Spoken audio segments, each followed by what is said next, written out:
शानगढ़ हिमाचल की एक खामोश घाटी जहाँ की हवाएं भी कहानियां सुनाती है। चलिए आज मैं आपको लेके चलता हूँ एक ऐसे सफर में जहाँ आपको मैं रूबरू कराऊंगा हिमाचल के खूबसूरत मेड़ों, यहाँ के पुराने मंदिर, सराहा गांव, पुनरिक कृषि लेक, बहते हुए झरने और उन रास्तों से जो दिलकश नज़ारों से भरे हुए हैं। मैं सच में नहीं जानता कि ये मुझे कैसे सुन लेते हैं, लेकिन जब भी मुझे सुकून की तलाश होती है ना, तो पहाड़ मुझे बुला ही लेते हैं।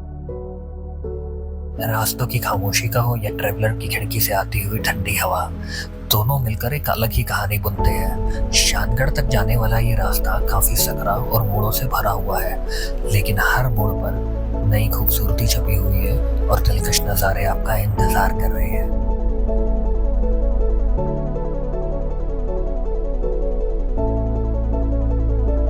बहुत ही प्यारा सफर करते हुए मैं शानगढ़ के इस मेड़ों में पहुंचा, जहां आसमान बिल्कुल नजदीक था और कदमों के नीचे सिर्फ नमी महसूस हो रही थी और दूर दूर तक फैली हरी घास दिल को बहुत ही खुश कर रही थी। यकीन करो, मैं यहाँ पूरा दिन बिता सकता था। इस जगह की हवाओं में आज भी महाभारत काल की कहानियां गूंजती है। एक ऐसी जगह जिसके बारे में कहा जाता है कि स्वयं पांडवों ने अपने हाथों से संवारा था। कहते हैं जब महाभारत का युद्ध समाप्त हो गया, पांडवों को वनवास पर जाना पड़ा और उन्होंने हिमालय की यात्रा शुरू करी और इस यात्रा में वे सेंज वैली पहुंचे, जहां आज का शानगढ़ स्थित है। शानगढ़ का अर्थ है देवताओं की भूमि। जब पांडव यहाँ पहुंचे तो उन्होंने इस जगह को अपनी खेती के लिए चुना। उन्होंने इस भूमि को अपने हाथों से साफ करा, यहाँ से एक एक कंकड़ पत्थर को हटाया और इसे धान की खेती के लिए तैयार किया। यही वजह है कि आज भी इन बड़े बड़े मैदानों पर एक भी पत्थर नहीं मिलता। दूर तक फैली हरी घास, शांत हवा और आसपास की देवदार की खुशबू ने पांडवों का मन मोह लिया। उन्होंने यही कुछ समय बिताने का निर्णय लिया। कहते हैं यहाँ उन्होंने अग्नि देवता की पूजा करी और अन्न का भंडार यही छुपाया, ताकि आने वाली पीढ़ियों को कभी भी अन्न की कमी ना हो। मेरे मायने में तो वो अन्न का भंडार और कुछ नहीं, यही मैदान थे जिन्हें उन्होंने खेती के लिए चुना और इस भूमि को अपने हाथों से साफ किया। आइए अब आपको दर्शन कराता हूँ शंखचूल महादेव प्राचीन मंदिर के। और मान्यता ये है कि महादेव ने स्वयं पांडवों को यहाँ शरण दी थी, लेकिन जैसे ही कौरवों को इसकी भनक लगी, वह अपनी सेना के साथ पांडवों का पीछा करते हुए यहाँ आ पहुंचे। पांडवों ने यहाँ के स्थानीय देवता शंखचूल महादेव से रक्षा की प्रार्थना करी। शंखचूल महादेव ने कहा कि इस भूमि पर कोई भी युद्ध या लड़ाई नहीं होगी, इसलिए शानगढ़ की भूमि को अहिंसा की भूमि भी कहा जाता है। उन्होंने कौरवों को इसी मैदान पर रोक दिया और कहा, यह मेरी सीमा है, जो भी मेरी शरण में आया है उसे कोई भी हानि नहीं पहुंचा सकता। महादेव के प्रताप के आगे कौरवों को खाली हाथ लौटना पड़ा। यही वजह है कि आज भी शानगढ़ को शांति की घाटी कहा जाता है। उसी दिन शंखचूल महादेव ने यह वचन भी दिया कि पवित्र भूमि पर जो कोई भी आए, किसी भी डर से भागकर शरण लेने आएगा, वह उनकी रक्षा स्वयं करेंगे। और हैरानी की बात तो यह है कि महादेव का वो वचन आज भी निभाया जाता है। यही वजह है कि शंखचूल महादेव का ये मंदिर भागे हुए कपल्स को प्रोटेक्शन ऑफर करता है। जब भी कोई कपल अपने परिवार की मर्जी के बिना जाकर शादी करता है और उन्हें डर लगता है, तो वह शंखचूल महादेव की शरण में आ जाते हैं। यहाँ की परंपरा के अनुसार जब तक कपल मंदिर की बाउंड्री के अंदर है, तब तक उन्हें कोई छू भी नहीं सकता। यहाँ तक कि पुलिस भी मंदिर में एंटर नहीं कर सकती। मंदिर समिति उन कपल्स को रहने की और खाने की व्यवस्था करती है। फिर दोनों परिवारों को यहाँ बुलाया जाता है और शंखचूल महादेव को साक्षी मानकर जो भी मतभेद होते हैं उनको रिजॉल्व किया जाता है।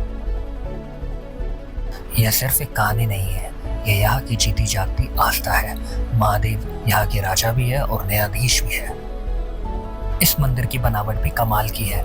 ये पारंपरिक काटकुनी शैली से बनाया गया मंदिर है, जिसमें लकड़ी और पत्थर का इस्तेमाल बिना किसी सीमेंट के किया जाता है। यहाँ के लोग शंखचूल महादेव को पालक देवता मानते हैं, यानी गांव और इसके आसपास के लोगों के रक्षक। गांव में कोई भी बड़ा काम, शादी, त्योहार या खेती की शुरुआत महादेव की अनुमति और आशीर्वाद के बिना नहीं होता। मंदिर में जाने के कुछ नियम भी है। पुरानी मान्यता है कि मंदिर क्षेत्र में बाहरी लोग, खास तौर से पर्यटक, मंदिर के कर प्रक्रिया में नहीं जा सकते। लोग दूर से ही घंटियां बजाकर और धूप जलाकर महादेव को प्रणाम करते हैं और चमड़े का सामान अंदर बिल्कुल भी अलाउड नहीं है। किसी भी तरह का नशा जैसे बीड़ी, सिगरेट अंदर ले जाना सख्त मना है। तो चलिए अब मैं आपको लेके चलता हूँ रूपी रैला वाटरफॉल।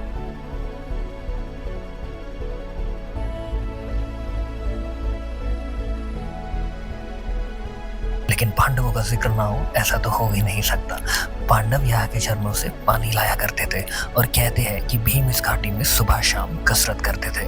कुल्लू की पहाड़ियों में बसा ये झरना रूपी रैला वाटरफॉल सिर्फ एक झरना ही नहीं बल्कि सदियों पुरानी कहानी का एक हिस्सा है। कहानी शुरू होती है रूपी नदी से।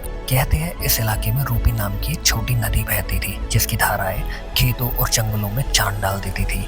इस नदी के किनारे एक गांव बसा था, रैला। टाइम बीतने के साथ साथ लोग इस जगह को रूपी रैला कहने लगे। गांव के लोग बताते हैं कि एक समय में यहाँ एक साधु तपस्या किया करते थे। बरसात के दिनों में जब झरने का बहाव तेज हो जाता था तो साधु कहते थे जैसे रूपी नदी की धाराएं जीवन देती है ऐसे ही ये झरना हमें भीतर से शुद्ध करता है। लोग मानते हैं कि इस झरने का पानी जड़ी बूटियों और पवित्र जमीन से होकर आता है। आज भी जब आप यहाँ खड़े होकर जब झरने की आवाज सुनोगे तो आपको लगेगा जैसे पहाड़ कोई पुरानी कहानी सुना रहा है। हवा में ताजगी, पानी में ठंडक और दिल में शांति भर जाती है। रूपी रैला वाटरफॉल सिर्फ एक झरना नहीं, पहाड़ों की आत्मा है।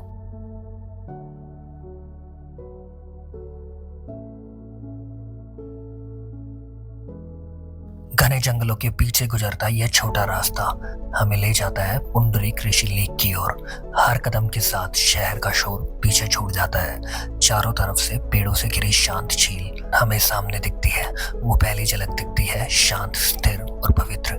यही है पुंडरीक ऋषि झील। 1 घंटे का ये छोटा सा ट्रैक आपको ले आएगा इस खूबसूरत जगह में। जब मैं यहाँ पहुंचा तो मैं देख के हैरान हो गया कि यहाँ तो पानी ही नहीं है। तो वहाँ के लोकल्स ने बताया कि पानी तो है लेकिन वो घास की वजह से दिख नहीं रहा, जिसके पीछे भी एक अलग ही कहानी है।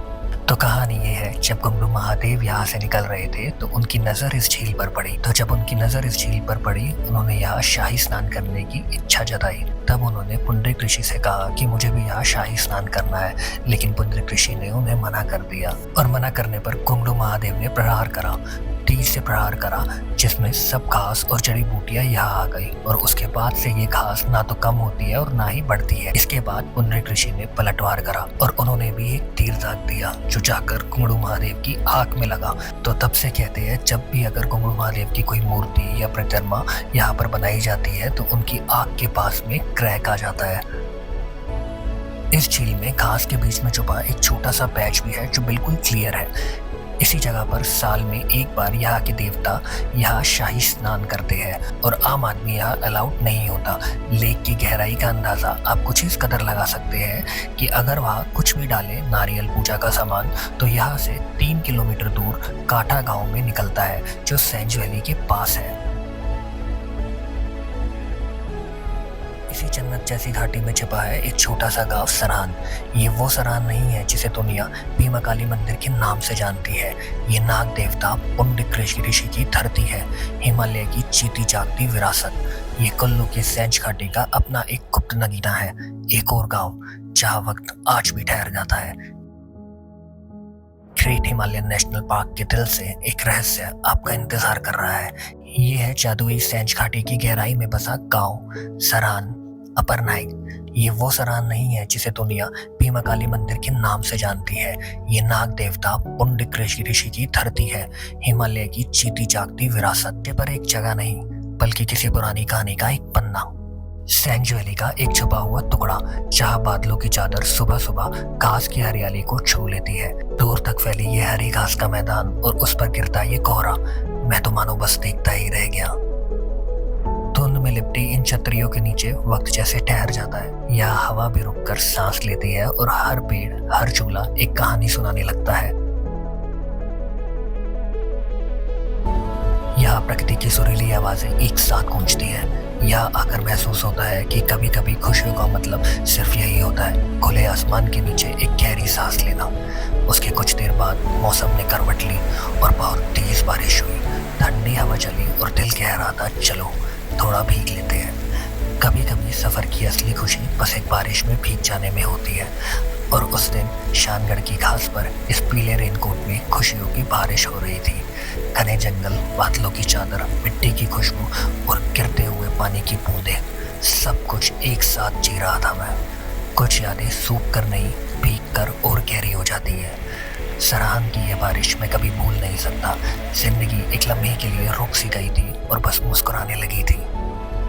यह वक्त चलता नहीं, बहता है। लकड़ी और पत्थर से बने घर, जिन्हें काटकुनी कहते हैं, सदियों से गवाह बनकर खड़े हैं। यहाँ की हवा में पुंडरीक ऋषि के पवित्र मंदिर से निकली प्रार्थनाएं घुली है, जो इस दिव्य भूमि की रक्षा करते हैं। ये सिर्फ देखने की ही नहीं, महसूस करने की जगह है। हिमालय की एक मीठी सी पुकार है जो आपको घर बुला रही है। सरहान सिर्फ एक गेटवे नहीं, यह एक एहसास है कि सादगी में कितनी खूबसूरती है।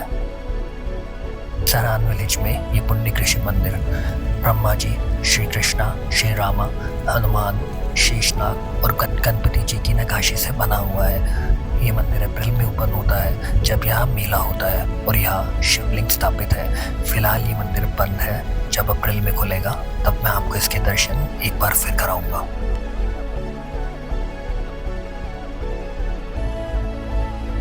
शानगढ़ की घाटी में बैठकर पांडवों ने भी अपने जीवन की गलतियों पर विचार किया और हिमालय की गोद में शांति पाई।